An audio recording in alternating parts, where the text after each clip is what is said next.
This is a Samsung DDR5 DRAM, Dynamic Random Access Memory, which is regarded globally as one of the best memory chips out there. It is often used for high-performance computing applications, including gaming, graphic design, and data analysis.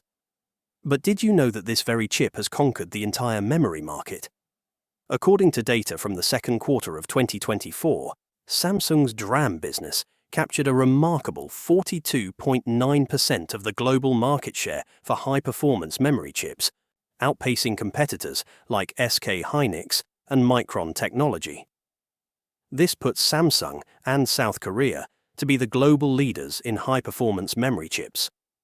But what's interesting about this story is that we often see news left and right about the dominance of Taiwan Semiconductor Manufacturing Company, TSMC, and NVIDIA in their respective fields, while TSMC has excelled in foundry services, producing chips for various applications, including AI and mobile devices.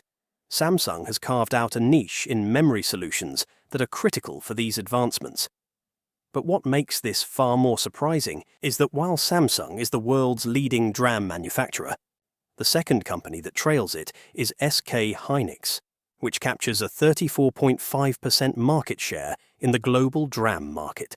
SK Hynix is a global supplier of both DRAM memory chips and flash memory chips. However, most people might think this is a tiny industry. DRAM memory chips are, after all, mostly used as a supporting component in larger devices and systems. But in reality, the DRAM market is a multi-billion-dollar industry. In fact, DRAM chips are essential in almost every modern digital device, from personal computers and smartphones to large-scale servers and supercomputers. The need for rapid, efficient, and reliable memory in these devices means that DRAM plays a critical role in advancing technology and maintaining the high-speed processing capabilities that users expect. That's because the DDR5 of Samsung, or even those of SK Hynix, aren't the only products produced and used. There are also LPDDR, low-power double data rate series, which are optimized for mobile devices. In addition to LPDDR, Samsung produces GDDR, graphics double data rate, memory, which is specifically tailored for high-performance graphics cards and gaming consoles. Another significant product in Samsung's lineup is the HBM, High Bandwidth Memory. HBM is designed for high-end applications that require substantial data throughput, such as artificial intelligence, machine learning, and data centers. Samsung also extends its DRAM innovations to enterprise solutions, like RDIMM, Registered Dual Inline Memory Module, and LRDIMM, Load-Reduced Dual Inline Memory Module, designed to enhance reliability and stability in servers. In terms of actual figures, South Korea's semiconductor industry generated approximately $98.6 billion in export volume in 2023, with memory chips taking up approximately 60% of these. Indeed, South Korea's semiconductor exports have always been memory chips. NAND flash memory is also a massive market that both South Korea and SK Group captures. Just how big and impactful is this industry to Samsung? Well, let's take a look at Samsung's latest quarterly report. Here we can see 3 quarters, one from the previous year, with the other 2 representing the first 2 quarters of 2024. The DX is their digital experience with the DS as their device solutions. But memory, as you can see here, has grown tremendously fast. It grew from 8.97 trillion Korean won in the previous quarter of 2023 to over 21.74 trillion won in this latest quarter. This represents a 142% growth year over year. The memory business of Samsung is now one of its largest ever. Then there's also SK Hynix. SK Hynix has also been recording growth after growth from both its DRAM and NAND business. Here's the overall revenue of SK Hynix. The company showed that it grew its revenues from 9 trillion Korean won in the second quarter of 2023 to over 17.5 trillion won by this latest quarter of 2024. And indeed, over 69% of this revenue comes from their DRAM memory business, with 28% going to NAND. So, how did South Korea's leading firms become such big players in this lucrative business? Well, to understand this, let's take a look at it from the historical lens. South Korea's journey began in the 1960s with government efforts to attract foreign investment, focusing on low-cost assembly for global firms. Early investments laid the groundwork, with companies like Fairchild Semiconductor and Texas Instruments setting up facilities in South Korea. Data from this period reveal that these investments were modest in capital, but critical in building foundational skills. Between 1965 and 1970, South Korea received approximately $10 million in foreign semiconductor investments. The government's introduction of the Electronics Industry Promotion Law in 1969 led to the establishment of key semiconductor complexes. This law, along with the creation of the Gumi Electronics Industrial Complex, signaled a push for domestic semiconductor production, ultimately helping the sector achieve a 5% share of South Korea's total exports by 1973. By 1979, the industry employed around 10,000 workers and had achieved a production value of approximately $100 million. In the 1980s, South Korea's focus shifted to the high-value memory chip sector. Samsung's entry into DRAM manufacturing in 1983 was a turning point, as the company began producing 64K DRAM chips just 4 years behind leading firms like NEC and Toshiba. The 1980s saw an annual growth rate of 25.5% in South Korea's semiconductor production, which reached $3,666 million by 1988, compared to a global growth rate of 10.6%.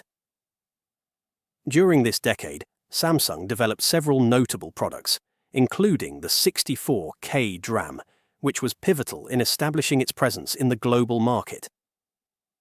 Additionally, Samsung's early innovations laid the groundwork for more advanced products, such as the 256K DRAM, which came to market in the late 1980s. By the end of the decade, South Korea's share of the global DRAM market had reached 10%, with production exceeding $1 billion annually. The 1990s marked South Korea's ascent to global leadership in the memory semiconductor market.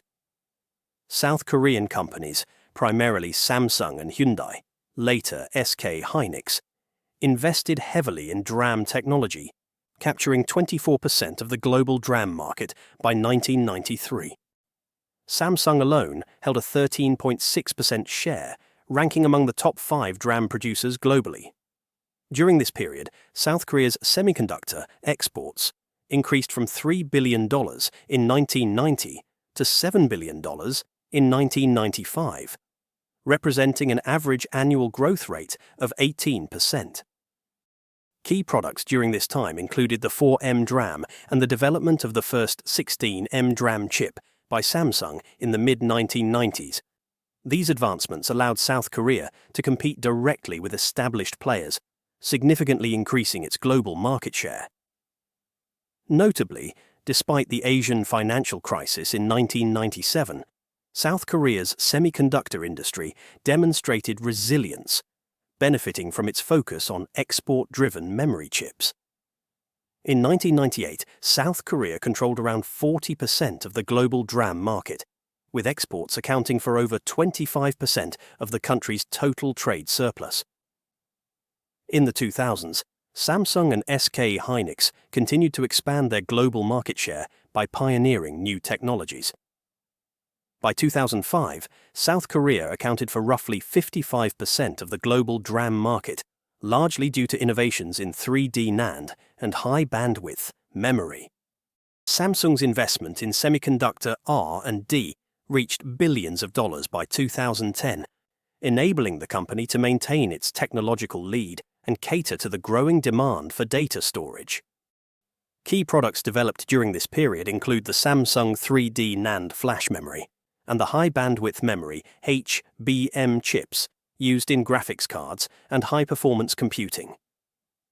In 2007, Samsung manufactured the 16GB and 64GB NAND flash memory, which represented a major technological advancement, boosting South Korea's share of the NAND market to 40% by the end of the decade.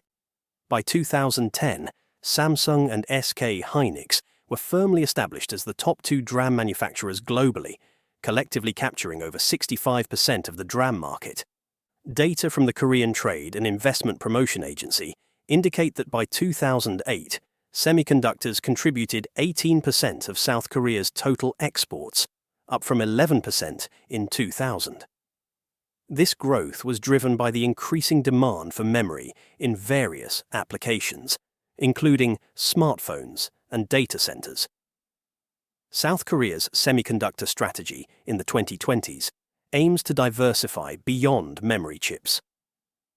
Recognizing the rising importance of AI, system chips, and automotive semiconductors, the government launched the K-Semiconductor Strategy and the K-Chips Act in 2021 and 2023, respectively. These initiatives include $450 billion in planned investments, tax incentives of up to 25%, and the creation of a semiconductor megacluster in Gyeonggi Province. Data from the Korea Development Institute reveal that South Korea's memory chips still constitute over 60% of its semiconductor exports, leaving it vulnerable to cyclical fluctuations in global demand. The government's goal is to increase the share of non-memory exports to 50% by 2030, a shift that would help stabilize the sector. To achieve this diversification, South Korean companies are developing a range of products, including AI semiconductors, logic chips, and automotive microcontrollers.